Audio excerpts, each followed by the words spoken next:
Can you solve this question? If yes, then tell me in the comment section that what is the answer of this question. But if you cannot solve, then this video is for only you.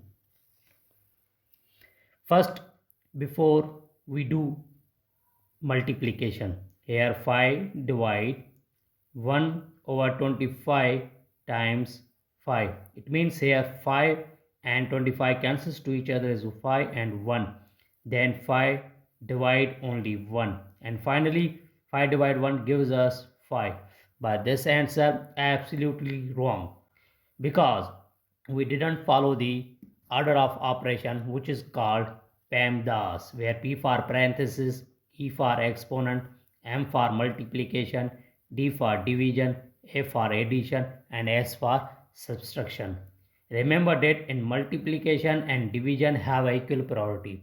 Always work from left to right. Same rule applies addition and subtraction from left to right. So here in this expression, one is division and multiplication. So first we do division, because division have higher priority than multiplication.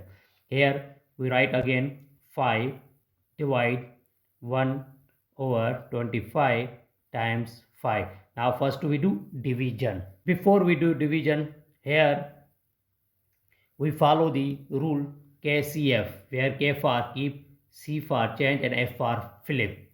Keep, change, and flip. It means 5 remains same, then C for change, division convert into multiplication, and numerator and denominator change our position. So 5 times 25 times 5.